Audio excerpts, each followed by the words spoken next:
All right, when you hear the bad 80s wrestling music, you know it's Damon Martin and Jeremy Loper coming at you, man. I was hoping you'd play a little Shawn Mullins in there, so... I told Damon Martin, I said, back in the days that weren't so favorable to my reputation, maybe I did a little coke to that song back in the day. I used to have songs that you connect to. I used to dream of moving to Hollywood and, everything's gonna be all right. Rockabye. I haven't heard that song in, I don't even know how long. It's got to be at least 7 or 8 years, and we just heard it for the first time. And I still knew exactly who it was, though. It was like Shawn Mullins. That guy didn't really have any other songs, but no, he didn't, but I still pulled that one out of the archive. When that song came out, let's see. What was that like? I'm going to guess it was 2000-ish. 2001, 99? maybe? 99? Yeah, 99. 99, okay. Wait, let's see. No, hang on. Shawn Mullins. Yeah, Lullaby, right? Yeah. 98. Oh, okay. It was a back-to-back because it was that and Matchbox 20 was rocking, too. Boy, they had to punch you in the face with those. They had to get you with the Lullaby and then... Remember when Matchbox 20 used to actually be played on rock stations? When Push came out, when that first song came out? Like alternative stations. Yeah, I guess you're right. Yeah, some rock stations would touch it. But then they started radio stations that, the format, they called them... so stupid. They call it a hot AC, which AC means adult contemporary, which would be your... station that your mom listens to, or the station they listen to at the dentist office or something like that, forced listening type things. Yeah. Very non-confrontational music. Well, they said, what if we took that and we spiced it up a little bit and we started, sprucing a little and played these little edgier records? What do you think? Matchbox 20 was the Matchbox edgier. 20 is one of those, BMW white people songs. I would say I was ashamed. I'm not going to say. Or bands, I should say. I'm not going to say I'm ashamed to say this. Well, I guess kind of I am now, but I've seen Matchbox 20 in concert a couple times. When they first came out, they played in Cincinnati, and I got free tickets to go because they were a big deal back then. When they first came out, they weren't Rob Thomas wasn't. I wanna push you around. Yeah, they weren't doing. They were playing on alternative stations. They weren't quite to that adult contempo level yet. Yeah, they were I want to push you around, and I will. And I'm I don't think you will. Your will does not seem imposing. Yeah, I don't think you're gonna impose your will on me. Yeah, they transformed though. They are now you'll never hear them anywhere except for adult contempo, right alongside Shawn Mullins. Did we talk about last week on the show that I talked to the guys from Better Than Ezra? We didn't talk. Did we? I don't think we talked about that. Yeah, on my radio show. If you guys want to go check out my podcast, it's Loper and Randy. I had a killer conversation with one of the guys from Better Than Ezra. I heard it. And they're coming here to Columbus, Ohio to play our zoo. Yeah, I heard that. With the Wallflowers. Dude, you forget Jacob Dylan was a beast. Bob Dylan's son. Yeah, fuck yeah, that's Bob Dylan's son. Are you kidding me? One headlight. You imagine when that guy rolls into town, one headlight, and hide everybody's vaginas because Jacob Dylan's about to inseminate the entire area. One drop. They're all done. That's actually what one headlight means. It's one giant sperm swimming towards the woman's. This is a terrible segue, but we're talking about 90s bands, Better Than Ezra, Wallflowers. You live in Dublin, same as I do. Yeah. You go to the same movie theater I do. Have you seen the business over there called Marcy's Playground? Marcy's Playground, yeah. Every time I see it, I'm just I smell sex and candy. Just walk in, you're hey, do you guys have any sex and candy? I was just as soon as I saw it, I saw it one night, we went to the movies, and I was that is the most brilliant name for a business. Marcy, I said to say you're totally right. That's catchy. Marcy's Playground. I was that's amazing. Well, it's in the same area where I train jiu-jitsu. So oh, okay. Yeah, when we go to the gym, we see it all the time. Marcy's Playground. Best. I was every time I see it, and my girlfriend's always pissed off. Every time we go to the movies, I'm I smell sex and candy. Fuck yeah. So Matt Brown just texted me. Oh, yeah? He wanted to know, my wife and I, Randy, we had our big radio concert. We do a morning show theme concert. It's called Loper and Randy's Great Summer Smokeout. And Matt Brown's dude, just saw the pictures and the video from the smokeout. Looked pretty killer. Matt Brown loves hard rock. Yes, but this year it was more like a chick kind of atmosphere because we had Hailstorm and Sick Puppies. You know who they are? I like them. I like Hailstorm. Yeah. I had a good time. It was a good concert. Sick Puppies, man. We were talking some fights with those guys. Nice. Yeah, even Emma. They're Australian. Yeah, I was saying, hey, Mark Hunt, you got to love Mark Hunt. And then my buddies, I'm actually going on their show tonight. My buddies at Submission Radio. They have one of the biggest podcasts down in Australia talking mixed martial arts. My buddies from Australia down there. Now, Casper and Dennis. I imagine we still do, but at one time we had quite the Australian following. So, all the Aussies that are with us, thank you so much. They have a big mixed martial arts base down there. Like I said, I do Submission Radio all the time, and I get a ton of people from Australia hit me up. I mean, Submission Radio goes beyond Australia, of course, but there's a big fan I got to tell you, in Australia. Ever since I was a little kid, I dreamed about being famous in Australia, and I think it's going to happen. Do a little. What's that dude's name? The guy from Silverchair.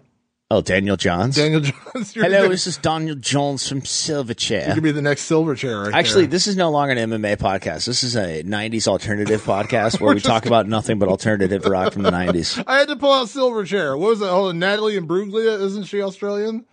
Yeah. Deep cuts right there. I'm already torn. Dude, she was hot. Do you remember how hot she was in that video? Hot. She was super hot. Fuck yeah, she was hot. What are the random? You know what? I'd like to blow coke with her and listen to Sean Mullins' Lullaby. Don't tell my wife that though. Is not now, but old Loper, not today Loper. Like before I knew Randy Loper. Did you do coke to Torn? Yeah. I'm already torn. That was my heyday, man. That was my heyday of making terrible decisions. And now my whole life is trying to instruct everybody not to make those decisions. It's so funny. You went from those days of like kind of doing craziness and like drugs and everything, but you were listening to Sean Mullins, and now you work at the Hard Rock radio station where it's like, sex, drugs, and rock and roll, but you're not. No, I was living sex, drugs, and rock and roll, man. Like it was Sean Mullins, but it was an alternative rock station that I worked at down there. So it was a different time. But like that music was kind of, that obviously that was the more pussy side of things. But that's like where the Sean Mullins thing was interesting. Like that whole time is like where music split because that was like right before the whole rap rock thing.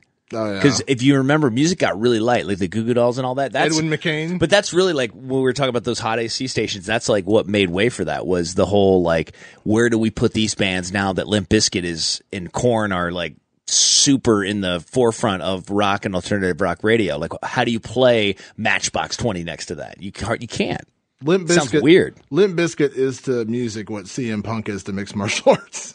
Kinda, man. Limp Bizkit gets a little bit too much hate, though. Like, Limp Bizkit gets too much hate. Like, their first record, like $3 Bill Y'all, was a good record, man. Like, not like good, like hell yeah's good, but like good, like, like Georgia Satellites is awesome. You know what I mean? But they're not Skinnered. You know what I mean? Let's be honest. Some of deep cuts, Georgia Satellite. Got a little change in my pocket. I saw the Georgia Satellites, Charlie Daniels, Hank Williams Jr., and Leonard Skinner all in concert one night. I thought Stonewall Jackson was going to show up. I saw Leonard Skinner at a state fair once. They were headlining at a state fair. There's like one original guy left from the original Leonard Skinner, but it's fucking phenomenal just performance. It's unbelievable. What's the dude's name now? The singer. He's related, but he's not actually. He's like his brother or his cousin. So Ronnie VanZant is the singer now. Johnny VanZant is the one that died, and Donnie VanZant is the one from 38 Special. Are they related to Paige VanZant? Bringing it back to mixed martial arts. You look at her hair, kind of maybe looks like she's got a little Jacksonville. That's not a common name either. Hair. VanZant's not a common name. By the beach. You don't know. She's Freebird. I would come out the Freebird if I was her. Plus, it fucks with your opponent because it takes forever for you to walk out. You are like 15 minutes later, like, still walking out, huh? By the time you get to the breakdown, the opponent's falling asleep in the octagon. Because I never think about the walkout until like a former champion has to walk out first. Like Ronda, when she had to walk out. Oh, and like Jon Jones the other night when he had to walk out first. And you think about that weight because the only reference I have never having had a fight in the cage, Matt Brown. Going over things with him, like, his different experiences and being, obviously close friends with him, getting his take on like what it's like to be first versus and then second coming out, and it's interesting to hear that, like, because you get that adrenaline, and then depending on what fight, if it's a championship fight, I mean, you're waiting forever sometimes. I still give him a hard time about the fight in Cincinnati when he rushed out to fight Eric Silva and he tripped on the way out. He tripped on the way out. Dude, that could have been a lot worse. He tripped listening to Hail to the King. Who else did that? Somebody else from Columbus, right? Did they? Yeah, didn't Kevin Randleman did that? Didn't he get knocked out in Pride? Didn't he fall or something? I don't know. I don't remember that. Not falling down on the way to the cage? And then he fought? I don't remember Concussed? That. If he did, I don't remember that. I think that's a true story. I feel like somebody's going to, someone of these days, because like a lot of people go charge into the cage now, because Matt's not alone in that. There's a lot of people that do that. Well, people, they don't see the wires down there, you know, like from all the TV and then like all the crap that's got to run from like, you know, all the block, where they block the crowd and everything. Like what would be more embarrassing as a fighter if like getting knocked out, which sucks, you know, but that's part of the fight game. You know what I mean? Like that's just part of the sport, or like tripping and falling on the way to the octagon. I can't imagine either one is all that tripping and falling is just like, what sucks about that is you don't know if you're okay. Well, tripping and falling, the other thing about it is when you trip and fall, and I'll be honest, this happened to me 2 years ago at Comic-Con. We were at an event and there was like this real steep staircase, and like we were going downstairs, and like I tried to run down it too fast and I slipped and I like fell on the, I didn't fall forwards. I slipped I slipped and kind of like hit my ass on the stairs. Yeah. And when you do that, like I slipped and hit, and then like as soon as it happens, like I immediately jump back up, like, oh yeah, I'm fine, nothing happened, because everyone's looking at you, like, oh, are you okay? I'm like, I'm fine. You want to ignore like it didn't happen. You just get up real quick, like your ass hurts or your leg hurts. And then you go and you fight, and then you realize like, what? Yeah, I'm messed up, dude. Yeah, but you're so embarrassed. You're like, I'm fine, nothing's wrong. Now wait a second. So was it? Did he fight Pedro Hizzo? He's supposed to fight Pedro Hizzo, and there was a championship bout that was canceled. Is that right? I don't remember that. Does that sound familiar to you? No, it doesn't, but that's what's bugging me, because I don't remember that. Maybe it did. I don't know. That's during those dark days of the UFC. Okay, here's the story. Let's see. The story of Kevin Randleman's canceled title bout with Hizzo. Why do I not remember this? Strangest. UFC 24 began in Lake Charles, Louisiana. It was relayed to viewers that Randleman had stepped on a pipe and slipped and slammed his head on a concrete floor. The main event was off. Oh, okay. And the rest of the card was a dud. Why do I not remember that? I mean, I know that was during kind of like the dark days of the UFC when they weren't on pay-per-view or anything. Like they had that like 10 or 12 event span from like UFC like 19 to like UFC 31 or whatever, where like you had to like, the only way you could see it is if you got like the Blockbuster tape afterwards. That's so funny, isn't it? So weird. And now it's like it literally, that business depends on pay-per-view. Yeah. But pay-per-view just wasn't readily available like that. Like everybody. Well, they got kicked off pay-per-view. That's the thing. They got kicked off pay-per-view, and so like that's right. I forgot about that. For like that. 12 events in a row, like you couldn't see the UFC. Like I remember I used to go to Blockbuster when there were Blockbusters, and I'd go in there and like find out they had new UFC tapes, because I remember when I watched Tito Ortiz against Frank Shamrock from UFC. I think it was UFC 20. I remember I was waiting to see that fight because it was like two of the guys I liked the most was Tito and Frank, and they fought, and I couldn't watch it live. And that wasn't during the days of the internet. You couldn't just go on and see fights. You know what I mean? You had to wait till the tape got to Blockbuster and hope that nobody else had it out. And and then hope that somebody actually returned and rewound that bitch. Yeah. They would always grab that 1957 like Chevrolet rewinder and they'd stick it in there. The stupid hood would pop up. You put the video cassette in. Yeah. So now you have some Mayweather-Conor McGregor information. You know.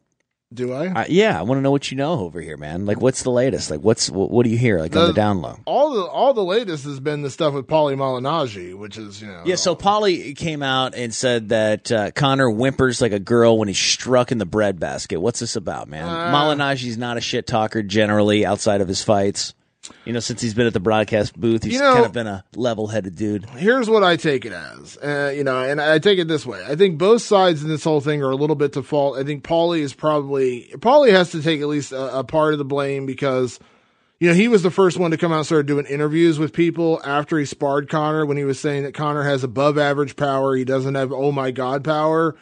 Immediately right there, he shouldn't have said that. Not because, you know, he doesn't, when you go in and you're a paid sparring partner, I mean, you don't hear Mayweather sparring partners coming out and saying, well, Floyd's missed a step. He's slower now. He's 40.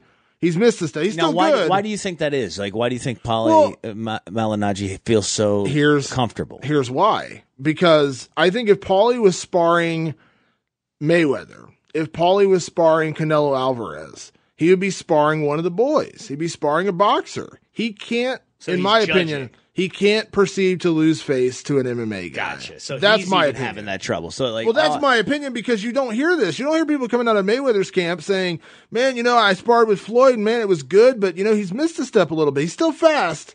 But at 40, he's missed a step. You don't hear that coming out. Paulie came out day one. He's like, he has above average power, but it's not, oh my God, power. And in my head, immediately I said, he would never say that about another boxer. He would never say that about Canelo Alvarez. Is he allowed to say that? Is that against what they signed up for? Because I know there's certain things. I don't know what the particulars are. If they sign a non-disclosure agreement, it depends on what's in the NDA as far as what they can and can't say. I don't know how far over the boundaries you go as a sparring partner, because Paulie is a guy who people actually care about, so they actually talk to him because he's such a well-known personality, and he's obviously part of the Showtime broadcast team.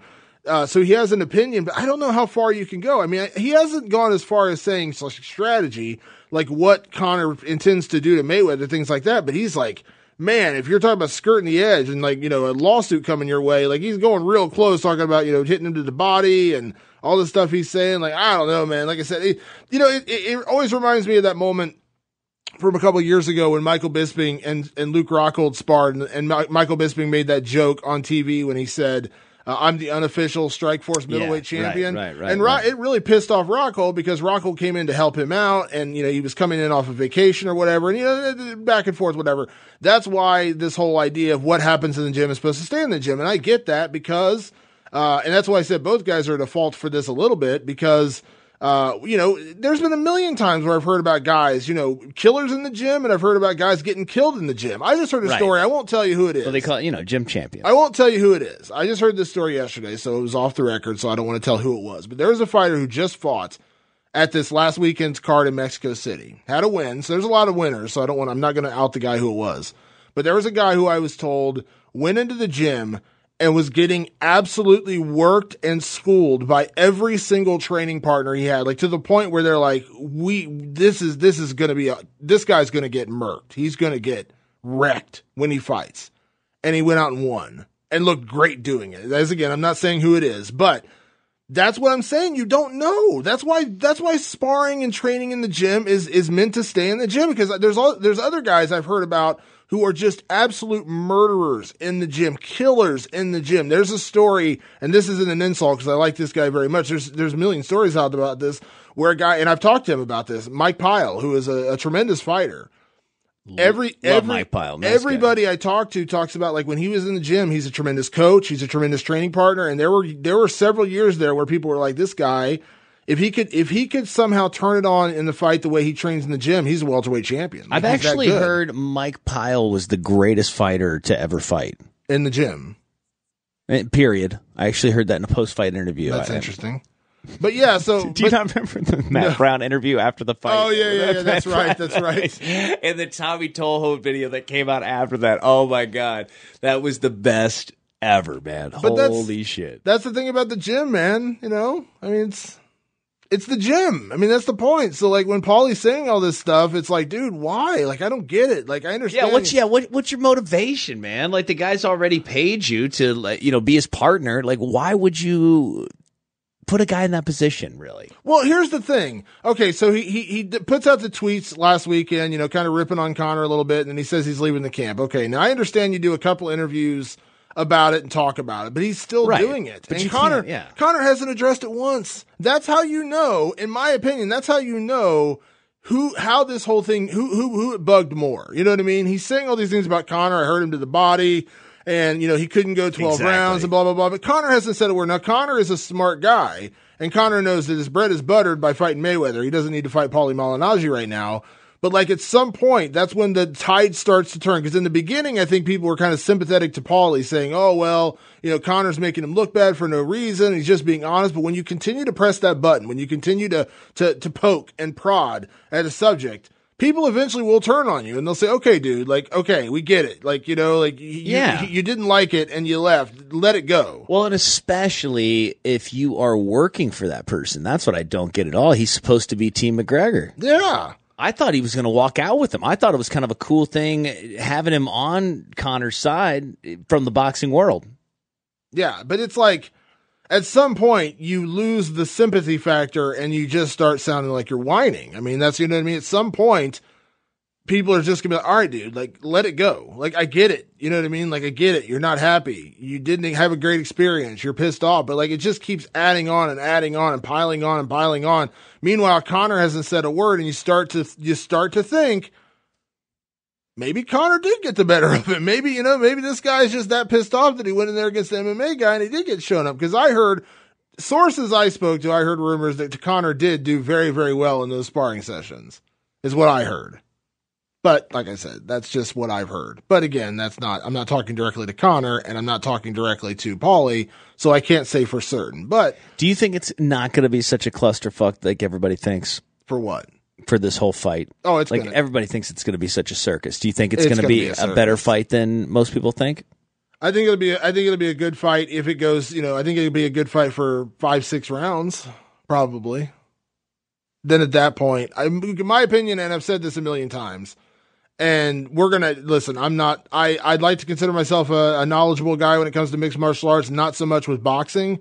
We're going to have a guy on our show here in the next couple of weeks who's going to break it down with us, a guy by the name of Dominic Cruz, who's going to join us and actually break down Mayweather-McGregor. He knows far more than probably either of us will ever know in terms of analyzing fights. But I think Conor has a chance through the first 5-6 rounds to land a punch and hurt and finish Mayweather. And then after that, I think it's all Mayweather. But if you watch like All Access, and maybe they're just painting this story, but did you watch All Access last Friday? No, I didn't get to see the new one. So it's the entire episode is Conor training, sparring. They didn't show any of the sparring, but they showed Paulie showing up the first time when he sparred him for 8 rounds like 2 weeks ago.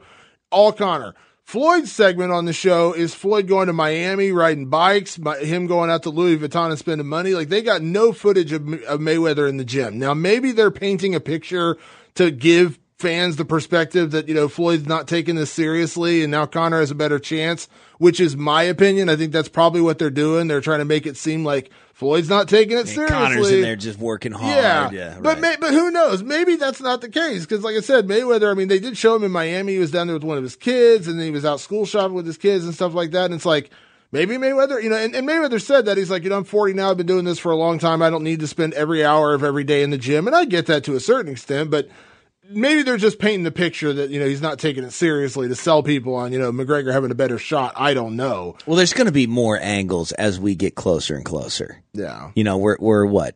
3 weeks, or actually, 3 weeks out? We are now less than 3 weeks away. Yeah. So, like, I look for 2 weeks out, a new story to develop, a big story to develop 1 week out, and then week of the fight, we're going to really see what's going on. I think they'll start talking about it more seriously. Yeah, it'll be interesting. I mean, like I said, and the thing is with the world tour happening and it's over with, now we just have to continue. And the thing is, sports right now, there's not much happening. You got baseball going on. There's not much happening. Football season doesn't start till September. College football starts, basically the end of August, beginning of September. So right now, this fight is the biggest thing in sports. And so they have to keep a way to, continue to put it in the mainstream. So this Malignaggi thing, no matter how good or bad or dumb or stupid it is, it's keeping people talking about the fight. And then, like you said, next week it'll be a different story. Oh, Mayweather, maybe he's not taking this seriously. There's no training footage of Mayweather that exists. Is he discounting Conor? Is he just not taking this seriously? Blah, blah, blah. Like you said, then the week of the fight will be a different story. As long as they're talking, and it's just like anything else, as long as they're talking about you, that's all that matters.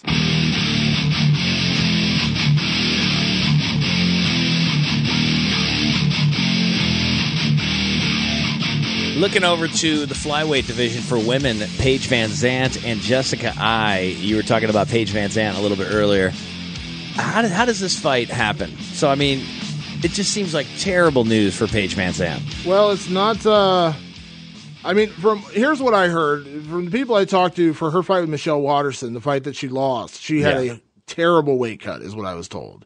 Terrible weight. And how big is she normally? She's not a big girl. She looks really small. She's not a big girl. She's not a big straw weight. So I don't know. I think she's going to be undersized at flyweight. But I heard she had a really, really tough weight cut. And listen, when you have a bad weight cut, I don't begrudge someone changing divisions. I think it's smart that she's actually addressing it as opposed to just continuing to torture her body and or having bad performances at 115. So she's trying out 125, and it looks like she's going to fight Jessica Eye at 125. So Jessica's got to make 125. Well, Jessica's coming down. Jessica fought most of her career at 125. But this was earlier in her career. Yeah. It's going to be interesting. One's going up, one's coming down. Jessica is a natural 125er, though. I mean, she's super in shape. I saw her just a couple weeks ago. I called her jiu-jitsu fight back in April. She is an incredible athlete. So I got no doubt about it that she can cut the weight. But it'll be interesting. So a new weight class for both of them. Do you see Jessica Eye surviving and thriving at this weight? This is her weight. This is the division she's been waiting for. Jessica Eye, I think a lot of people forget. People like that. I don't understand like the weird hate that people have for Jessica Eye, because she's like, yes, she's lost like 4 fights in a row. All of them have been, at least 3 of them or whatever have been pretty close fights, or 2 of them have been pretty close fights. And she's an undersized bantamweight, obviously. But I think people forget, when she was fighting at 125 before, she was a badass. She was the number 1 fighter in the world at 125. Now, you have to understand, people have gotten better. The sport has moved on. This is going back like 5 years. So, will she be the same fighter now at 125? I don't know. We'll find out. But I have high hopes that this is her division. This is where she should have been all along. She is a very small bantamweight. No matter what she said, she is a very small bantamweight. She was always she was undersized against Miesha Tate. Miesha Tate is not the biggest 135er either. This will be interesting. And then Paige going up. This is, Paige has a career outside of fighting now. Paige is, dabbling in modeling and acting and doing all this different stuff, hosting and things like that. This could be one of those make or break moments for Paige VanZant after losing to Michelle Waterson. I definitely think you're right about that. If she loses to Jessica Eye and she gets knocked out, or she just loses a lopsided decision, I don't know, man. Like, everyone keeps speculating what's Paige going to do. Listen, Paige has a career Paige has a career outside of the octagon and will continue to have a career outside of the octagon. I truly believe that. Another loss, will it push her that much closer to being out of the sport? Maybe. What about this? Will we push Snoop Dogg out of MMA in the UFC? Snoop Dogg mocks Daniel Cormier, and a lot of the hardcore fans are kind of upset about it. So here's some audio of a Facebook chat, I believe, with Uriah Faber and Snoop Dogg. Is that something you would want to see, or does it not sit right with you? Hell yeah, I'd love to see it. All these fight enthusiasts, they're talking about Jones Lesnar. No. Here's a basic thing, and I'll ask my boy Snoop when he comes up here. But you got one of the biggest, baddest dudes on the planet against another one of the pound for pound, maybe best ever fighters on the planet, different size guys. Like, who doesn't want to see that?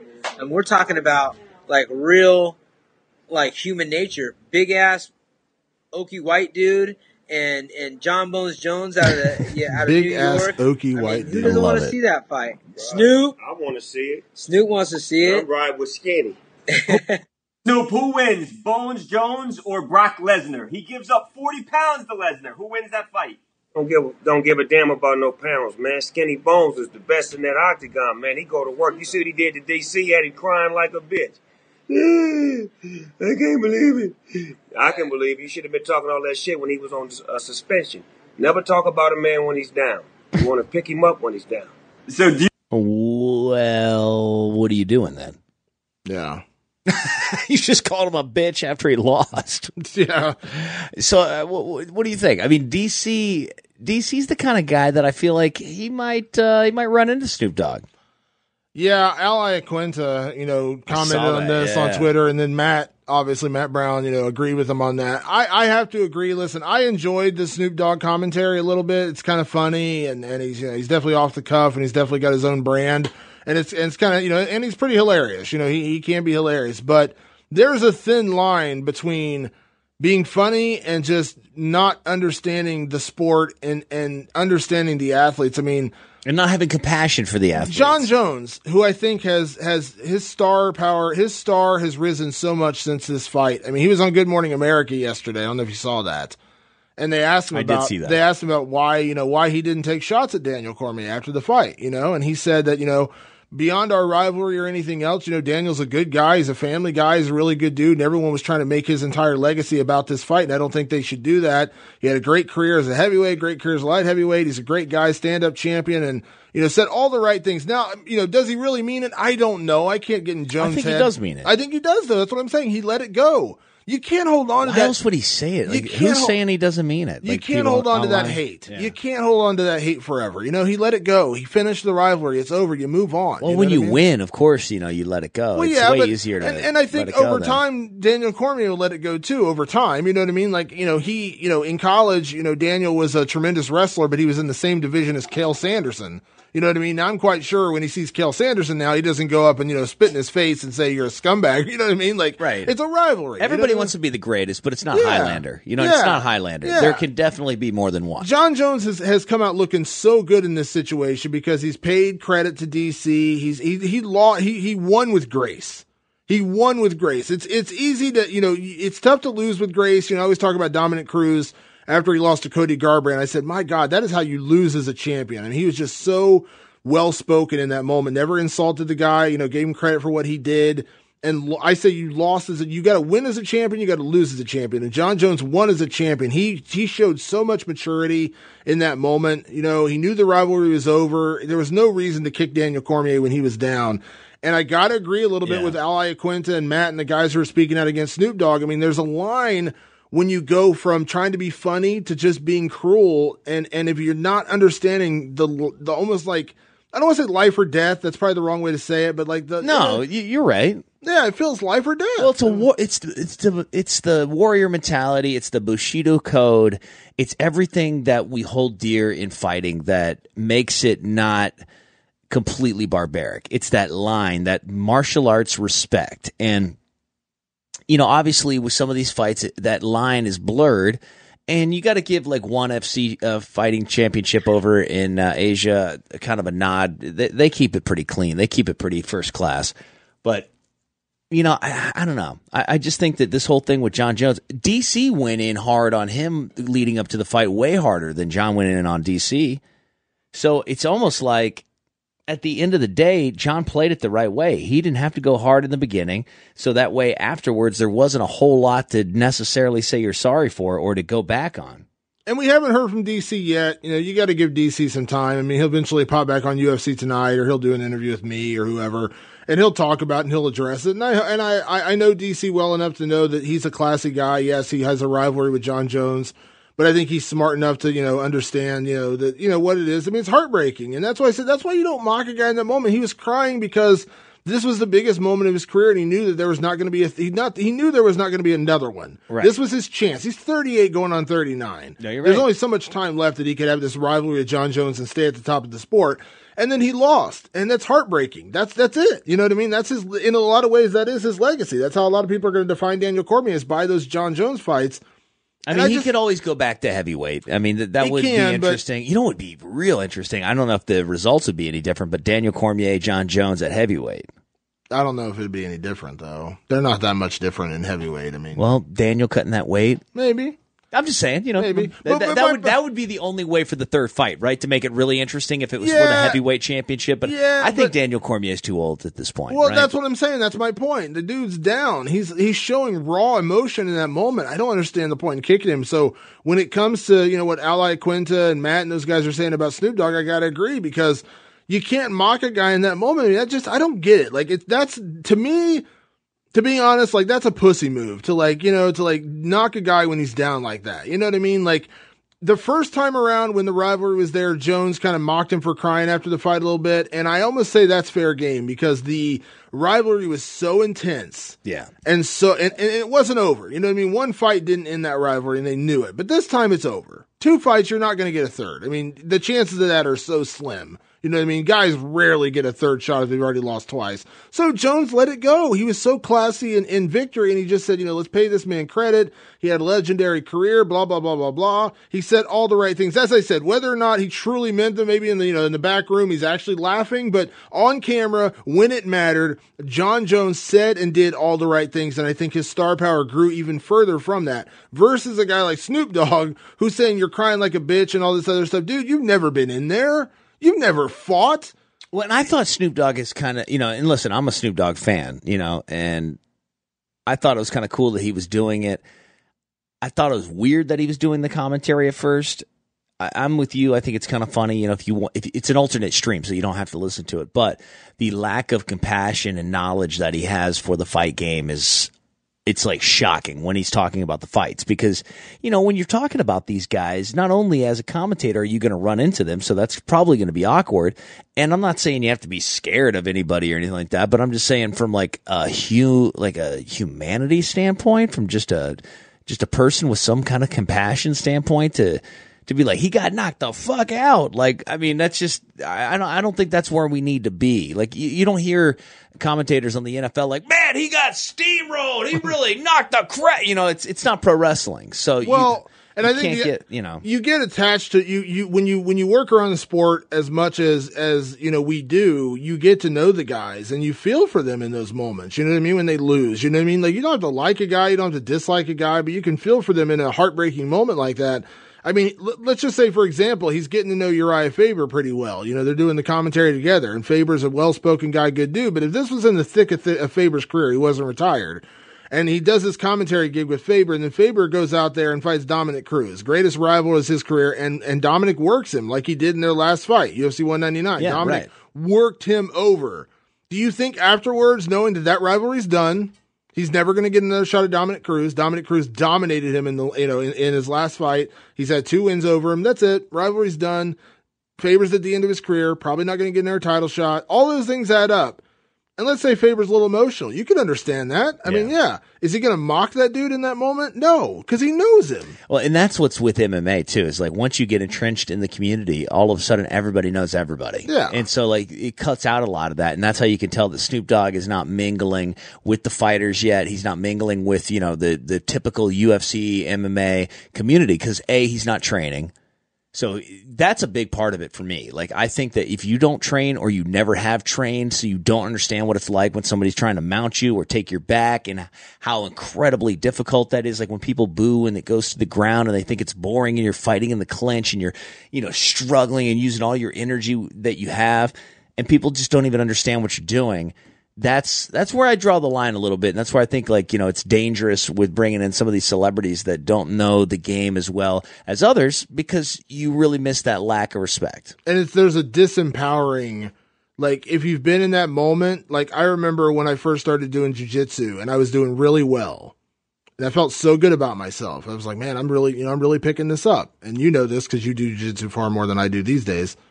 That first time you get dominated when someone just, oh yeah, you feel so disempowered in that moment. You know what I mean? It's like a baby. You feel treated me like a baby. Yeah, and so it's a humbling moment. Dare you? It's humbling. It's very humbling. But you also, and so like imagine that on like an on a much bigger scale. With thousands of people watching, millions of people watching around the world, and you're going through that same feeling. Because I remember the first time someone took my back and just toyed with me like I was a child. And I was just like, what is going on? Like, what is happening? And you're like panic, fight or flight mode's going on a little bit. If you've never experienced that, it's a very disempowering moment and it's very humbling. Now take that to a grander scale where your whole life feels like it's on the line, your career, everything you've worked for. And you're in that same situation. Or like what Daniel Cormier went through when he got head kicked and knocked out. Everything comes crumbling down around you. Yeah, you're going to get emotional. You're going to be upset. And didn't Snoop Dogg cry like when he got off on the murder charge? Yeah. Like, hey, listen, man, everybody cries, bro. All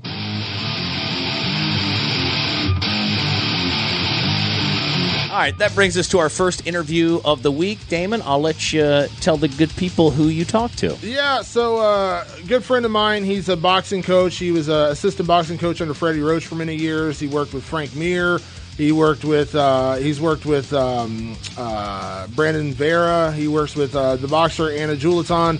His name is Angelo Reyes. He's a boxing coach out of Las Vegas. Good friend of mine, and we're going to talk a little bit about Mayweather-McGregor, the tour that happened, some of the craziness that happened on the tour, and obviously previewing the fight between Floyd and Conor coming up in 3 weeks. The Mayweather-McGregor World Tour finally came to an end on Friday, and today we're going to welcome in one of the top boxing trainers in the world, and also from the mixed martial arts world, a lot of people may know, who worked with Frank Mir and several other fighters in the UFC. We welcome to the show today, Angelo Reyes. Angelo, welcome to the show, and thanks for taking the time today. And thank you, Damon. I've listened to your podcast, and I've always looked forward to finally being on, so thanks for having me. I appreciate you taking the time, and what better way to kick things off than talking about this craziness of this McGregor-Mayweather tour. I know you're a busy guy. How much of it did you actually get to see? Oh, no, I made the time to see this. Busy as I am. Oh, no, I cleared schedules even when they were late for the NYC one. Oh, I waited it out, because for me, again, I was one of the most excited people when the fight finally got made. And, no disrespect to Brendan Schaub. I know he always talked about how he was the first one to say it. But actually, if you look back on a May 2016 episode of Phone Booth Fighting with Frank Mir and Richard Hunter, we were the first ones to discuss Floyd Mayweather fighting Conor McGregor. And the reason why is I had just seen Floyd at the gym the week before. One of the fighters that I trained, Anna Houlihan, was training there. Devin Haney was in the gym, Jay Leon Love, and a bunch of other people. Floyd Mayweather Jr. himself walked in the gym. And during that time, he was retired. But I don't know if too many people know that on off times, Floyd shows up at the gym to help out the other fighters, to show them the moves that he's learned or just to give them pep talks. And these are maybe some of the things that people don't see about Floyd Mayweather and how great of a person he actually is outside of what the cameras might show. And during that time, he was already talking to everybody about how he was going to fight Conor McGregor and that it was going to happen. And then, so then, like the week right after that, Damon, I went on Phone Booth Fighting, and I talked to Frank about, why do you guys believe that it's not possible? And then they kind of talked about the reasons why they thought. And I told them, I said, look, making Mayweather-Pacquiao was very hard to do. Making Mayweather versus McGregor, that's going to be a cakewalk. And what have you heard Dana White say up to this point? How easy negotiations were, everything was great. Because again, Damien, if it makes money in boxing, it makes sense. It doesn't take a lot. I think that the Pacquiao Mayweather fight took a longer time because of Bob Arum's issues with Mayweather Promotions. And you have to remember that Floyd was promoted by Bob. And Floyd bought his contract out from Bob. And there's always been kind of that risk there. So I think, that's why I thought when Floyd said what he said during that time, May 2016, I was already thinking, oh, okay, this is going to happen. He did the same exact type of thing back when it was Mayweather-Pacquiao. The minute he hints around it, then you already know that eventually it might happen. So it was no surprise to me, my friend. No surprise.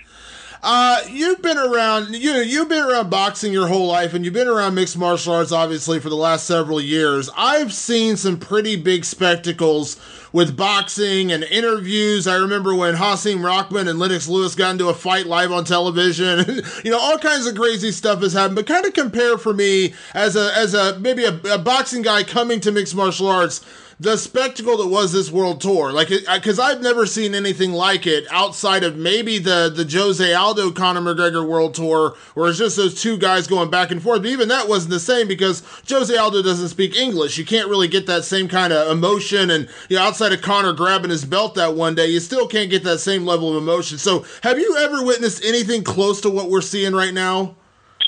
Yeah, no, nothing. I think that it's the era that we're in. I think that the social media era has made all of us united, and we're all very global. I mean, heck, I can talk to someone from Brazil through WhatsApp, or I can connect with somebody in Europe through Facebook all the time. So I think that we've never seen anything like this. And I definitely think that what's made it fun is that Conor McGregor is basically, and again, I'll say it in a very respectful way because some people might think it's being disrespectful, but he's pretty much copied everything that Floyd Mayweather's done. There's nothing new. Conor started humble, and then obviously as he started seeing the pattern of how I can make more money, well, let me copy what Floyd Mayweather's doing. And, it's not like Floyd's never given the same type of credit to people like Sugar Ray Leonard or Muhammad Ali. So this is it's kind of cool to see two Muhammad Ali's type go at it, in terms of talking. And I think that's what makes this so different. I don't think we've ever seen anything like that. I don't think we've ever seen the type of global media coverage behind this that we're seeing now.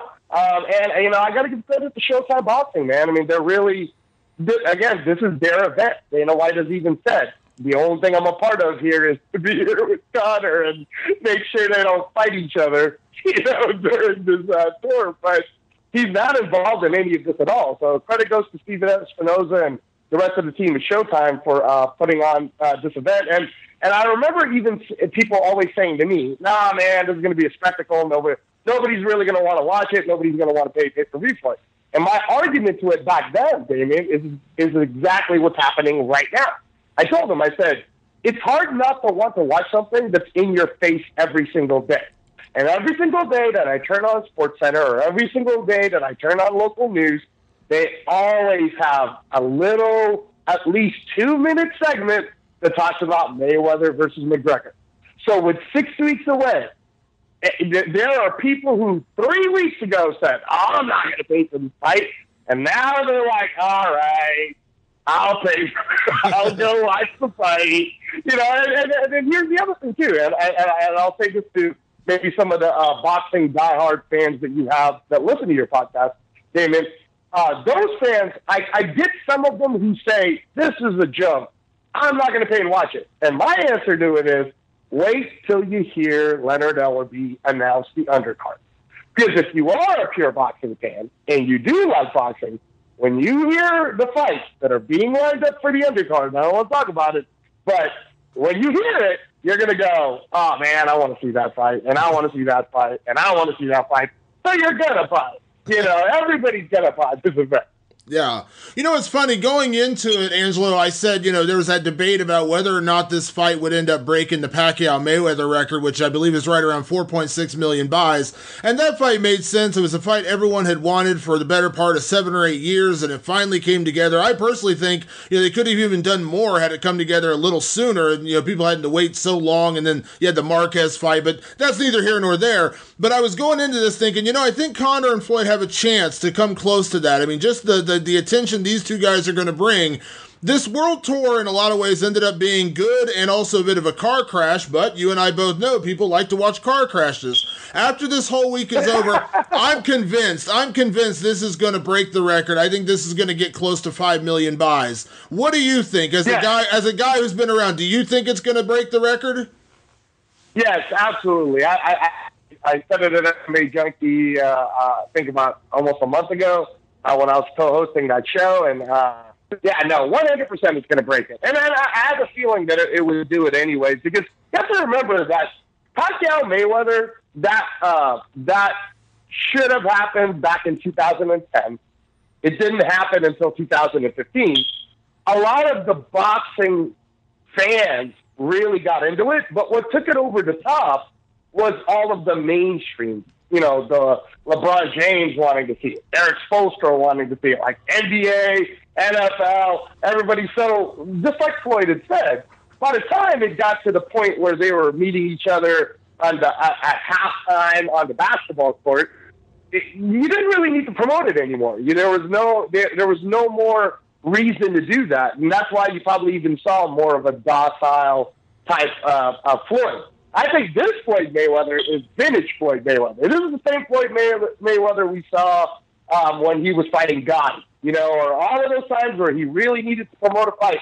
Like, people forget that the World Tour, this fun thing, Floyd Mayweather was doing this with Oscar De La Hoya.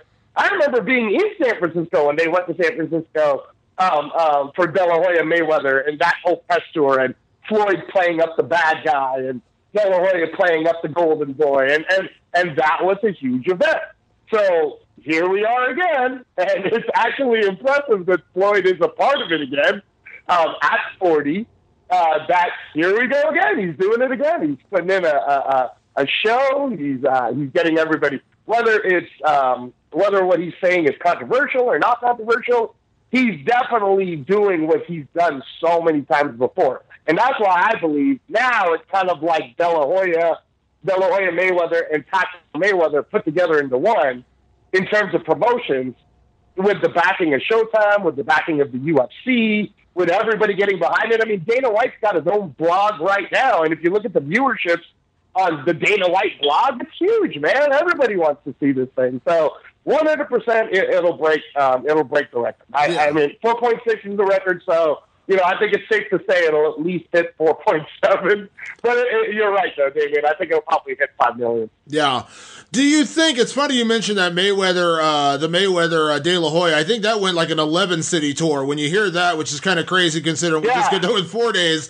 Do you think the World Tour went on a little too long? Because I think things kind of went off the hinges a little bit yesterday in Brooklyn. Conor said some pretty inappropriate things. Floyd kind of seemed like he was out of material. It seemed like he's kind of been out of material since day one. I mean, he was so good on day one in Los Angeles, and then every day since has kind of just been a carbon copy with like a couple other little things thrown in there and him shouting like 50 times during the presser. But do you feel like it went on too long? Because I felt like they closed out strong in London today with Conor kind of, quote unquote winning again. He kind of brought the crowd back and kind of redeemed himself from yesterday, and Floyd was once again the bad guy. I feel like if they would have just subtracted that Brooklyn event, I think we'd be pretty happy with 3 days that we got. But what do you think? Was it too long? Was it just right? How did you feel about the World Tour? No, I thought it was fine. I mean, again, on a tour like this, you never actually know what's going to happen. Look, in boxing, and this is the first experience, again, that Conor is getting this, the reason why they even do these press conferences is the boxing fight starts during the negotiation. Once the negotiations are done and the paperwork is signed and both fighters know, okay, we're going to fight each other, now everything that's said, everything that's being done, every single thing that Floyd is doing, just like Dana always says, oh, man, Conor McGregor's the best in talking trash. Conor McGregor's the best at getting people's heads. Not in this world. In this world, we both know, Damien, the best is Floyd Mayweather. And I can already see after the first one, I can already see it starting to get to Conor. And I wanted to see how long it was going to take for Conor to wear down.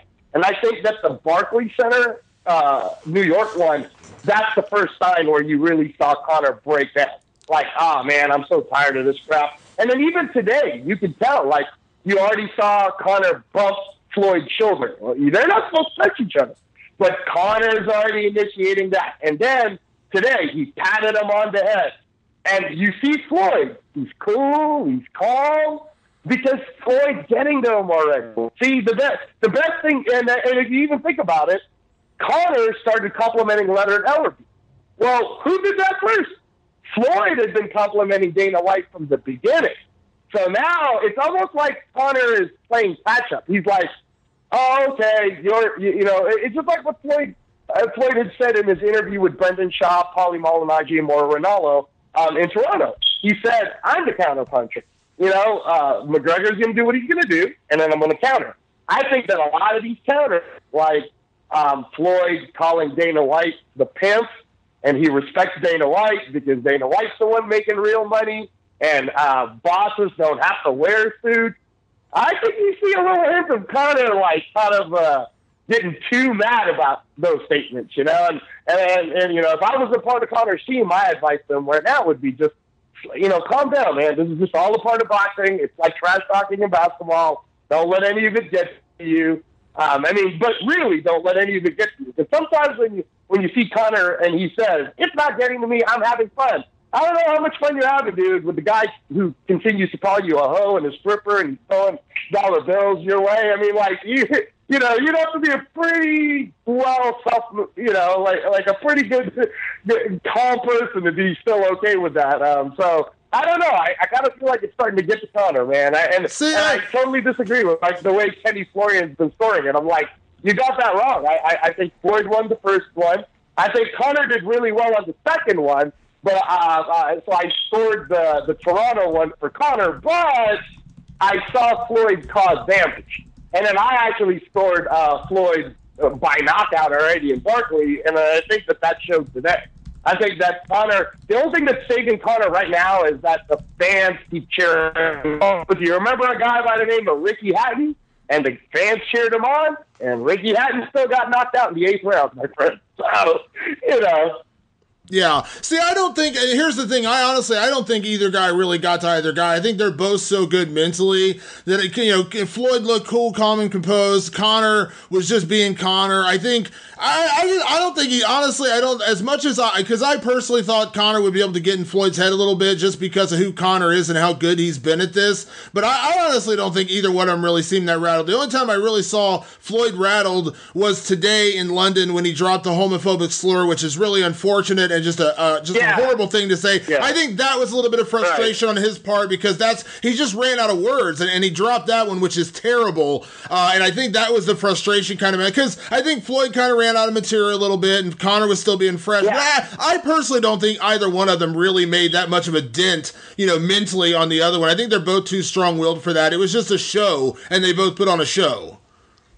Yeah, no, they definitely were both, again, very entertaining. They're both putting on a show. I think it was really telling, too, that Conor, on day one of the press tour, I mean, he looked at the crowd, he raises his hands, and he's like, we did it, baby. And I kind of like paralleled that to the team who was happy to make it to the Super Bowl. But if you're just happy to make it to the Super Bowl, you're probably going to get destroyed in the Super Bowl. And I think that Floyd's job has been the other way around. I think Floyd's the one that's really, in a way, honestly, man, I kind of feel like he's almost overselling it a little bit in the sense that he keeps repeating over and over, hey, man, I'm 40, I haven't been in the ring in 2 years, this kid is hungry, he's young, he's longer than me. It's like he's giving you the stats. If you're trying to bet, it's kind of like that pool hall guy who reels you in to make you think, oh yeah, man, I might have a chance against this guy, and then he just smokes you. And I think that's what Floyd's been doing. Because honestly, Damien, I mean, you've seen a lot of fights, both boxing and of course, your expertise in MMA. But did you really even believe that there was a chance that Conor in a boxing match would have a chance to beat Floyd Mayweather? Well, and that leads perfectly into one of my last questions is that for all the hype and all the buildup of this world tour, which was great. I mean, that's what this is supposed to be. It's supposed to get people excited. It's supposed to get those people maybe on the fence to want to spend their money. I talked to Heather Hardy earlier today, a boxer I'm sure you're familiar with, and she said when this whole thing started, she's like, I just wasn't interested. It's not a good fight. Floyd's going to beat him up, blah blah blah. But she said the trash talk and hearing them go back and forth, it kind of got me interested. So if that works, the world tour, obviously worked. But did any of this, and I know the answer, but I got to ask anyways, Coach, did any of this change your opinion about the fight? Because I imagine it didn't. Okay, I'll tell you the opinion that changed. When I was an MMA junkie, they put it out, and because I was sitting there with John Orlando, the son of Tony Orlando, and he said that Conor would knock out Floyd in 3 or less. You heard Conor say, I'm going to knock out Floyd in 4 or less. So at that moment, maybe I was a little caught up at the MMA Junkie Studios, but then I ended up saying, you know what? You can put this on record. I think Floyd's going to knock him out in 3 or less. So then, everybody kind of made a big deal about me saying that. After seeing the press tour, I actually have changed my stance. I do believe Floyd Mayweather will knock him out. But I think it's going to be more like a Ricky Hatton knockout. I think it's going to happen late, in the 8th or the 9th or the 10th round. And part of that is because, look, man, Conor McGregor, by saying, I'm going to bloody knock this guy out in 4 rounds or less, in a lot of ways he showed his hand. Because here's the thing. If he doesn't go for broke in the first 4 rounds, he's not going to outbox Floyd Mayweather. If there's one thing we definitely know, that if you're betting, you don't want to bet Conor McGregor can go 12 rounds and outbox Floyd Mayweather. And I don't even have to be mean about it to say that we've already seen what his fight with Nate Diaz was like when it went 25 minutes. And we all obviously saw the first time they fought, which Floyd keeps pointing to, and we've never, when we've seen Floyd in trouble, nobody ever, like even Dana White put it out there, Floyd getting hurt by Mosley. And then Kenny Florian will say, oh, well, he was hurt by Mosley. Okay, I want to ask, did you watch the entire round?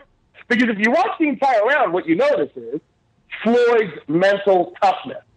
He gets rocked, he gets super hurt, and in the last 40 seconds of that fight, he was pretty much beating Mosley's ass. 40 seconds of that round, he was pretty much beating Mosley's ass. And then the rest of the fight, he was beating the crap out of Mosley. And the rest of that fight, he was talking smack to Mosley while he was beating him up. I think we might see a little bit of the same. I think that if Floyd gets to a point where he's like, Conor really can't hurt me. He really can't. He doesn't even have the physical. Because I'm sure Floyd is going to respect him in the sense of making sure, as great of a boxer that Floyd is, he's not just going to take punches like Mayorga used to take. You remember when Mayorga would say, go ahead and hit me in the chin? Like, Floyd's not that guy. He's going to defend, he's going to deflect, he's going to counter. But I think if it gets to, like, round 3 and Floyd is feeling Conor's punches in his shoulders and his arms, he's angling, he's moving, and he's like, man, Conor's losing juice, and you really can't hurt me.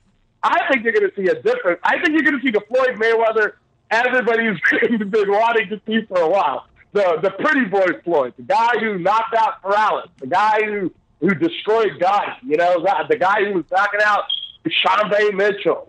In fact, think about the Zab Judah fight for a second. And I've actually mentioned this before on other shows, Damien. The Zab Judah fight, you remember how controversial that was? Zab Judah, I think it was in the 11th round, hits him in the groin, hits him in the back of the head. Then Uncle Roger comes out into the ring. Then Zab's dad goes into the ring. I think that if there's a prop bet, there should be a prop bet for something crazy like that happening. Because I think something like that can possibly happen. Man, it's boxing. Anything can happen in a boxing match, which is why, I think Conor is amazing in the UFC. He's an amazing mixed martial artist. I've always bragged about his striking style. He's proven it time and time again now, to the point where I've become a Conor McGregor MMA. I like him. I like the way he moves. I like how he uses his karate. Because that's the background I came from before I went into boxing, and I like everything that he does. This isn't an MMA match. He can't use the kick to set up his punches.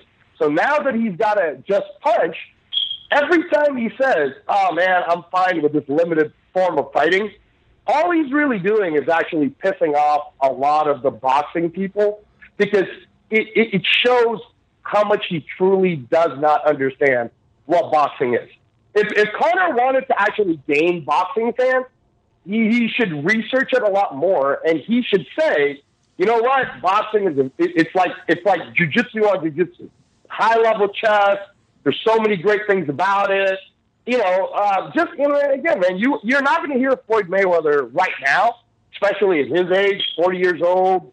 And the way he is, isn't it kind of weird to you, Damon, that he's become more of the good guy in some ways in this press tour, where even with some of the racist remarks that Conor has said, Floyd's the one saying it in the interviews. He's saying, you know what, man, I'm not going to worry about that. It's certainly, he's trying to get to my daughter. He's trying to do this. So that's what I mean is I think Floyd's not the type of guy to crap on MMA. He's been very complimentary, and he's saying, I love the MMA fans. I love MMA. I think Conor could learn and take a page, and if he's really going to be in a boxing camp, he needs to not say crap like, I'm going to beat the hell out of Paulie Malignaggi. First of all, who cares, Conor? Okay, let's say you did. Paulie's been retired. He's doing you a favor. Whether you're paying him or not paying him or whatever deal you guys are doing, Paulie's doing you a favor. He's trying to help you out. So for you to publicly already say, I'm going to beat the crap out of him, you see, that's where I don't understand. It's like, no, man, that's not how it works in boxing. Like, if somebody's coming in, another world champion's coming in to help you spar, you're not supposed to do that type of crap. I'm not saying that the sparring wouldn't be intense, but I would say that, Conor's probably going to be the type of guy who, if he does spar Paulie Malignaggi and then he gets a few good seconds in there, Damien, and it looks amazing, he's probably going to get his Mac-like crew to go ahead and put it on video just to show how well he did against Paulie Malignaggi. without actually thinking about the fact that A, Paulie's doing you a favor, B, Paulie's not in fight shape. He's just he's sparring to give you the knowledge. So if you can't do real damage to someone like Paulie Malignaggi, then it's actually going to show how easy this fight is going to be for Floyd. So I don't know, man. I know Brandon Schaub said it would be smart for Conor's group to go ahead and hire Paulie. And I love my boy Paulie, and of course, if he can make money for that, that's great. That's business. But I don't think it's the smartest idea if he's going to talk crap about Paulie like that, because now you're polarizing your own teammate that's supposed to help you. So what's to stop someone like Paulie to share all the information of what happened at camp to someone like the Mayweather group? Not that Floyd needs it. I'm just saying, what would stop Paulie from even being vocal about it? Hey, man, so here's fight night. And he goes, well, I sparred Conor 30 rounds, and to be honest with you, of those 30 rounds, I probably won 25 of those rounds. What would stop Paulie from... Because once fight night happens, you have to remember, Damon, everybody already bought the fight. Everybody already bought the tickets. Everybody's already there. So whatever Paulie says, he can say whatever he wants at that point. So I don't know, man. After Conor made the statements that he made about Paulie Malignaggi, I don't know if it's such a smart idea for them to bring him on. Which is why, I've been asking Paulie, hey, man, have they called you? And then he's like, I don't know. They haven't said anything yet, so we'll see what happens. Yeah, well, it'll be interesting to see what unfolds over this next month. We've got a little over a month to go until the fight. Angelo, I appreciate taking the time, Coach. Obviously, I appreciate you having me on your show from time to time as well, and I want to say thanks for taking the time to do my show today. I'm sure we will speak again before this fight goes down on August 26th, because it's going to be the talk of the month. I mean, there's literally no other events going on in August. There's one UFC fight night at the beginning of the month, and then we just got 3 weeks to wait until Mayweather-McGregor, so everyone's going to be buzzing about it. Thank you again for taking the time today, and I look forward to speaking to you again here in the near future. Hey, thank you, Damon. I'm looking forward to it, man. We should do as we get closer and closer. Let's do like a breakdown of the fight camps or something. That could be a fun thing. I think we absolutely can do that. Angelo, thank you again for taking the time today, buddy. We'll talk to you soon. Thanks, Damon. All right, bye-bye.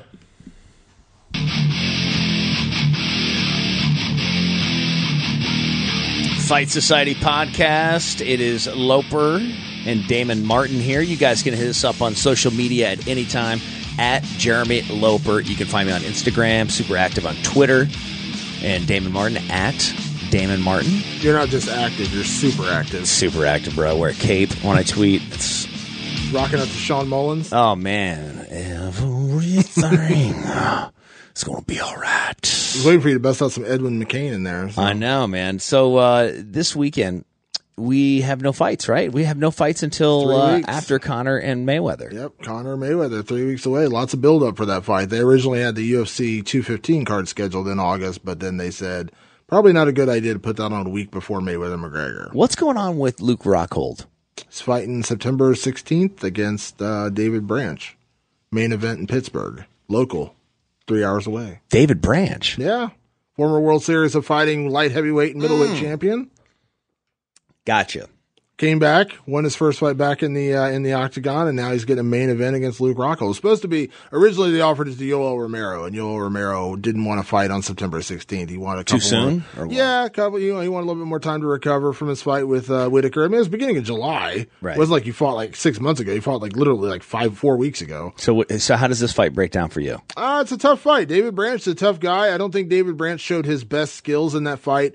In his return to the octagon, he won, but it wasn't the most impressive performance in the world. But Rockhold's been out for over a year. He's kind of changed training camps a little bit. He's not training full time at American Kickboxing Academy anymore. He's down in Florida training with Henry Hoof. Yeah, he's in Lantana. Yeah, he's down there training with the Combat Club. So I don't know. It's an interesting fight. A lot of people are going to write off David Branch because a lot of people don't believe he's on Rockhold's level and things like that. But I think it is an interesting fight. David Branch has high-level jiu-jitsu.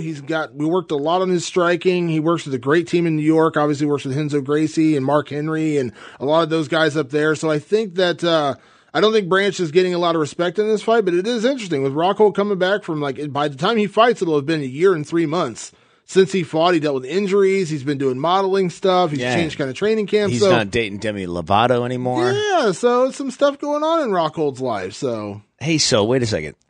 David Branch. Yes. Yeah, I know exactly who this guy is. Yeah, this is going to be a great fight. Yeah, it's an interesting fight. Yeah, Luke Rockhold. So, yeah, where he's training now, man, I know those guys down there in Lantana, and that gym is supposedly really deep right now.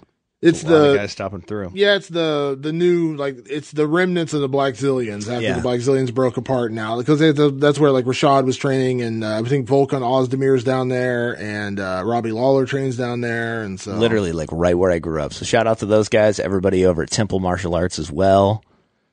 They're in the Lake Worth area, but right there in Lantana, man, Combat Club. That's kind of cool. Yeah. Getting some fame. Lantana's a sick area. Such a cool beach. If you're looking to go to Florida, I don't want to go give away all the good, like, local beach areas, but, you know, check it out if you're there. I just went down to Florida when I went down there to do that feature with Joanna Jacek, and I was passing by signs that said West Palm, and I was, like, texting you, like, I'm near West Palm, bro. It's my place, man. It's my place. Now, you say that's going to headline the card, but like, what else is on that card? That sounds fun. So Pittsburgh, we might be able to attend that event. Yeah, Pittsburgh in September. I'm going to go for sure. I know I'm going to go for sure. So I can't remember what else is on that card though, off the top of my head. I know they've announced a few others. I think Kamaru Usman's fighting on that card. Another guy that trains at Combat Club. I think he's fighting Sergio Moraes on that card, if I'm not mistaken. I have to look. Was it the last event that was in Pittsburgh where it was Cowboy versus Cowboy? I believe so, yeah, because it was supposed to be Cody Garbrandt against Thomas Almeida, and ended up getting canceled. It was Cody Garbrandt against John Lineker. Okay. And then Lineker got sick, and he dropped out of the fight, and Cody ended up fighting jiu-jitsu guy, Augusto Mendez, I think is who he fought. Knocked him out, if I remember correctly. Yeah, and they've done man. Yeah, this is crazy, dude. Check this out. Thiago Alves on this card. Oh, yeah, against Mike Perry. Yeah, Hector Lombard taking on Anthony Smith. Yeah. Anthony Hamilton taking on Daniel Spites. Let's see. Yeah, like you said, Usman's on this card. It's stacked. Uriah Hall. Is he on that card? Mm-hmm. Oh. Christoph Jotko. Yeah. That's who David Branch beat when he came back. Gotcha. I kind of forget. It's funny because when we put out the Jessica I Paige VanZant fight for 216, like, I had forgotten that they had announced a bunch of fights for 216, like Evan Dunham's fighting and some other guys, and I was just like, how did I miss this? Like, how did I miss these fights that are on here? So same thing here. Yeah. So this is not a bad card. I mean, Kamaru Usman, Sergio Moraes, Justin Ledette's coming back. That's a good fight. Gilbert Burns, that's another guy from Combat Club down there. So it's pretty good card. Pittsburgh. Not bad. Now, you got to talk to Jon Jones' striking coach, right? Brandon Gibson, yeah. 6-Gun Gibson. Let's talk to him and hear that interview. Let's hear that interview right now. Damon Martin and Brandon Gibson right here on Fight Society Podcast. He's one of the best coaches in the sport and one of my favorite people to see during any fight week I attend. And, of course, he's part of the team coming off a huge win at UFC 214 as Jon Jones reclaimed the UFC light heavyweight title in an epic knockout over Daniel Cormier. Welcome to the show today, Coach Brandon Gibson. Coach, how is everything? I'm doing well, Damon. Thank you for having me. Always a pleasure to speak with you. Always a pleasure to chat with you. So, man, how good did it feel? I mean, obviously you work with a lot of fighters, so, of course you don't want to, praise one guy more than the other. But I mean, how good did it feel to see Jon out there doing his thing again and to really put a stamp on this rivalry with Daniel Cormier? I mean, there's no better way to do it than to go out there and get a knockout. Yeah, you're right. Obviously I'm very close with Jon. The first UFC event I worked was with Jon Jones. He's one of the first guys that really believed in me as a coach. And we've been on a long road together. I've been training him since 2011. I've known him since 2009. We have a very close bond. And it made me really happy to see him just make that walk, just enjoy the whole fight week process, have him back in there. All these, trials and tribulations, our team has really stuck together. And, I was excited for Jon to go show the world how much better he has gotten and how much growth he's achieved as a mixed martial artist since his last bout with Ovince St. Preux, almost a year and a half ago. Yeah. One of the things that's always interesting when a guy does have time off is, you get one side of people saying, ring rust. Is the ring rust, is there going to be the time off going to be a factor? And then you get the other side where people say, well, now he had some time to actually work on some new tools and kind of build up his arsenal a little bit. And I think we saw that in the fight with Daniel. I mean, it sounds like you guys were legitimately excited to see him unleash some of these new things he learned, because a lot of times as a fighter, when you're so active, you don't really get a chance to add much to the game as much as, kind of stabilize what you're doing. It looked like you guys did have some fun and kind of add some new weapons to the arsenal. Yeah, exactly. Sometimes when we're just going fight to fight, it immediately just becomes about the game plan and the strategy and what we're going to have to do to win that bout. With Jon having so much time off, he was right back into the gym after the whole UFC 200 debacle.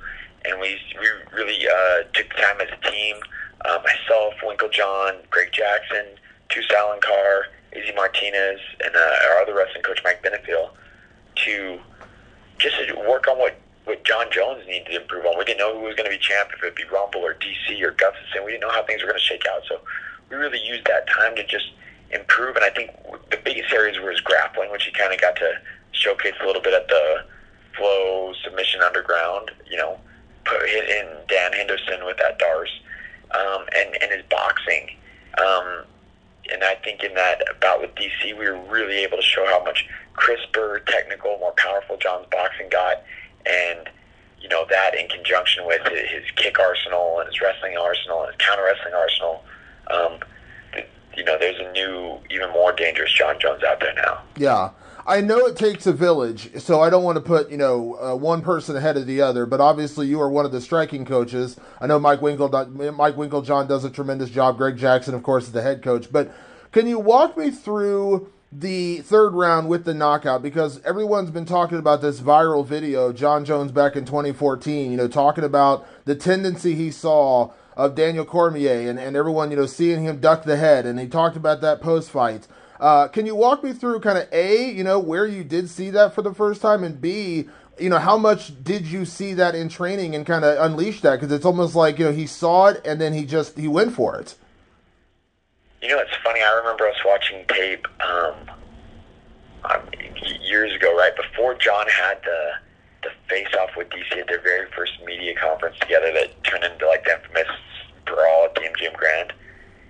But we had always noticed that DC dipped hard. And it's funny because we had talked about, Jon fighting DC out of a southpaw stance predominantly. And in that little face-off that they had, Jon goes southpaw and throws that long cross, and DC immediately dipped towards his power side. And I remember 20 minutes after that incident took place, Jon called me and was like, "Coach, you're right. He just immediately dipped to the inside." And so we've kind of always known about it and seen it. And I've seen other camps that fighters have too. I think Rumble, in the second bout, landed the 2 head kicks in a row when DC dipped down. It's his tendency, and all of us fighters have our own natural offensive and defensive tendencies, and it's hard to fix. It's hard to fix in those moments of duress and under fire. And but we did know going into UFC 214 that DC was going to work as hard as possible to not dip. Jon caught him a lot with the southpaw left head kick in the first fight. Rumble caught him, like I said, and we knew that if he wasn't going to dip, we had to get him to drop his guard, and that's where all the body shots came in. Not only did it help us dictate the pace and slow DC down, but it eventually dropped his guard enough for Jon to land that left high kick. Yeah. And, it's kind of funny when you see these old interviews where these guys, address their biggest weaknesses, and then we're still able to catch it. Much like Ronda when she was on Jimmy Fallon or Jimmy Kimmel, I forget which one, but she was, saying, "Yeah, and Holly has a left head kick, and I guarantee you she won't hit me with it." And then boom, you see how it ends, which is kind of ironic. With that said, Jon had been preparing for this comeback for so long. Was there a more poetic ending, I guess, than to get a knockout the way he did? I mean, listen, you're a striking coach. I'm quite sure you would have been proud of Jon to go out there and get a submission as much as he's been working on his jiu-jitsu. But, I mean, is there a better way to kind of put an exclamation point on this rivalry and also for Jon to come back? Because, I've argued with people about the Ovince St. Preux fight that it was a 50-45. It was a lopsided fight, but, we see such greatness in Jon Jones. We just kind of expect him to go out there and, destroy everybody. And when he doesn't, bludgeon someone with elbows inside the first 3 rounds, we're like, oh, what's going on? But was there a better way for things to be finished than the way he finished it, at UFC 214? that's what we work so hard for. Especially coming off the OSP fight that some fans felt was a little lackluster, and the everything that went on with UFC 200. We knew that we had to come back in and make a statement. And DC fought a heavyweight. He fought a bunch of the great champs. Reigning, defending light heavyweight champion, and his only loss was at Jon with the decision, and we knew that Jon had every tool to finish him this time. And all fight week, all of us coaches were sticking together saying, we know Jon's going to finish him in these mid-rounds. And, because we'd seen it every day in the gym, we knew Jon was going to be able to set all of the traps. He was an expert chess player out there, and, some people felt like DC edged out the second round against us, and that's fine. Coming out of the second round, I knew that we were going to win the war because of the variety of attacks.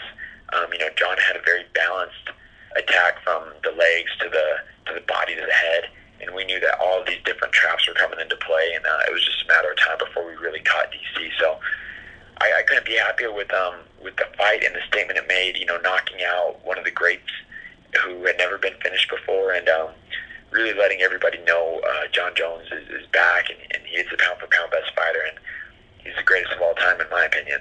I've said that. Getting better. You probably saw my tweet on Saturday night. I said there's no question at this point. He is the greatest of all time, and I don't care what you try to tell me. There's no question in my mind. I mean, I said Jon was the greatest before this fight, but I think, beating a guy as good as Daniel Cormier, that to me settles the argument. He is the best there's ever been.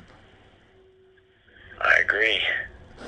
Real quick before I get you out of here, Brandon, you were, it's kind of funny, you were sitting with Jon when he was doing his Facebook live chat the week before the fight, and some fan just randomly asked him about fighting Brock Lesnar. It was a kind of an innocuous question, just, off the cuff, and he said, I would love to fight Brock Lesnar, literally just a fan question, and then it kind of spiraled to the point where Brock Lesnar is responding to him, and now, Jon called him out in the octagon. I believe this fight's going to happen. I truly do in 2018. Maybe it won't be Jon's next fight, but I think it will happen. But before I get you out of here, Coach, let me ask you, how do you feel Jon matches up with a guy like Brock Lesnar, who is such a physically imposing guy, and obviously an NCAA champion wrestler, so it's not like, he's coming in like CM Punk, no offense, with no kind of skill. I mean, he's a former champion. How do you think Jon matches up with him?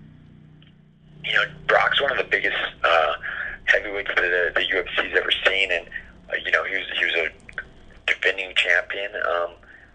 When Brock gets on top of guys, his ground and pound is ferocious. It's a scary thing, He puts his guys out with it. But if you could take Brock into deep waters, if you could use footwork and set up body shots, I think he's very susceptible, obviously, to like a well-rounded game. I think Jon's intrigued with the matchup, and now that he's champion, he gets to kind of pick the type of bouts that he wants, and whether it's Gustafsson or Volkan or Brock or Stipe or whoever, I want the guy that's going to get Jon fired up. That's what I'm really looking for, and I'd love to be up for a challenge like Brock Lesnar. I've never got to corner against him or game plan for a guy like Brock, so if he came back and we were the ones that got the bout, I'm sure it'd be a huge, huge draw. And I think Jon Jones kind of deserves a fight like this, a big super fight that gets the fans hyped and gets a lot of eyes and attention back on him, and let people see his greatness. Yeah. Well, I said it this week, and I stand by that. I love Conor McGregor. This is not like a slight on him, but I think Jon versus Brock would be the biggest fight in UFC history. I think it would do more pay-per-view buys than anything, and I agree with you. I think Jon deserves a chance to do that, and what a fight. God, I get chills just thinking about it. I like it. We'll see how it lines up. His manager Nakikawa is good at getting these kind of things done, and it's not really up to coaches to help him strategize his next battle, but it is our job as coaches.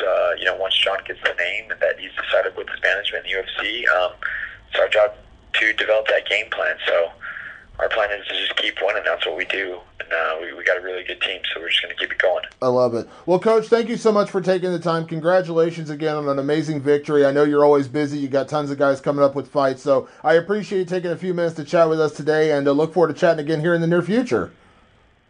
Hey, after Ray Borg wins this title, you better be giving me a call again. I absolutely will. I look forward to that one. Coach, thank you so much. I appreciate it. All right. Thank you, Damon. All right. Bye-bye. Damon Martin with Brandon Gibson there from Jon Jones's camp. getting some Brock Lesnar knowledge, getting some inside information. Next year's super fight that I think will happen. I think so too, man. July is what I'm calling. July. I think that's a good call. That's going to do it for this week's podcast. We're going to come back. We're going to do a special Maymac version, right? Yes, we are. We're going to have Dominic Cruz on to break down the fight. There's nobody better. That's so sick. So next week, Dominic Cruz. Dominic Cruz is going to break down Mayweather-McGregor with us. We're going to talk to him and kind of break down this fight and get his expert analysis on here to break things down. And, we're going to have a lot of Mayweather-McGregor talk over the next 2 weeks because that's going to dominate the world, really. So, yeah, pretty much until after, probably for the next 3 weeks because we got, 2 weeks leading up to the fight and then we got fight week. And then obviously afterwards, we're going to have to talk about Mayweather-McGregor. So it's going to be the talk of the town for about the next 3 weeks. Man, you just got to hope for that knockout. Follow us on Twitter. You can find us at Jeremy Loper, at Damon Martin. And you can also find us on Instagram. Are you at Damon Martin everywhere? I think so, Everywhere. Except I think my Facebook account is at Damon Martin MMA. Damon Martin MMA is my Facebook. It's open. It's a verified account, so you can follow it if you're not friends with me on there. But kind of bragging right now. I am a little bit. You have a verified Instagram account. I don't have that. Pardon me as I get in here a little bit with my verifiedness. Yeah. Now, I'm also doing some vlogs on YouTube. You can follow my wife and my whole family. We do this whole rock and roll vibe, man. It's a rock and roll family, and we're doing fun shit. You're going to love it. It's like the Osbournes, except Loper's not like 60 walking around in slippers. Yeah, we still have sex with each other. Go to Loper and Randy with an I, TV.com, and you can check that out. My podcast, Loper and Randy, on iTunes. And this one, Fight Society. Thanks to everybody who makes it possible, and we will see you guys next week.